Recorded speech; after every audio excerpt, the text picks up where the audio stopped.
सुबह का नर्म वक्त था, ठंडी हवा और शहर अभी पूरी तरह जागा नहीं था।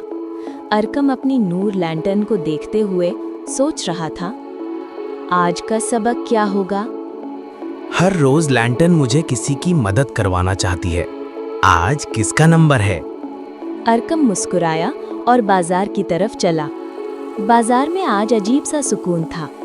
अरकम ने देखा, बेकर अंकल जो हमेशा हंसमुख रहते थे, आज बहुत उदास बैठे थे।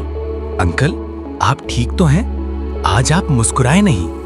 बेटा, आज मेरी रोटियां जल गईं। ज्यादा सामान भी नहीं बिका और लोग मजाक उड़ाकर चले गए।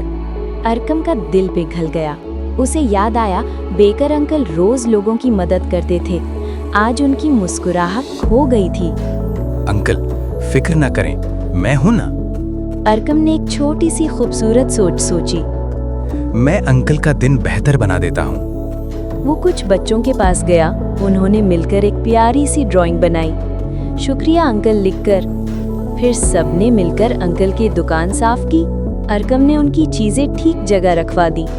अंकल हैरान रह गए। ये सब मेरे लिए?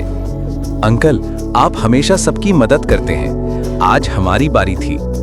अंकल की आंखों में आंसू चमकने लगे, लेकिन इस दफा गम के नहीं, शुक्रिया के। जैसा ही अंकल ने दुआ दी, नूर लैंटर्न एकदम से चमक उठी।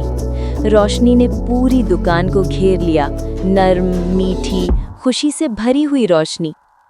लैंटर्न, आज तो पहले से ज्यादा रोशन हो। अरकम ने सर झुकाया। उसे एक नया सबक मिल गया था। बेकर अंकल फिर से खुशी से ब्रेड बनाने लगे। अरकम घर की तरफ चला। लैंटर्न अब भी नर्म रोशनी दे रही थी। खुशी बांटने से रोशनी बढ़ती है। अरकम की रोशनी भरी कहानी कल फिर एक नया सबक लाएगी।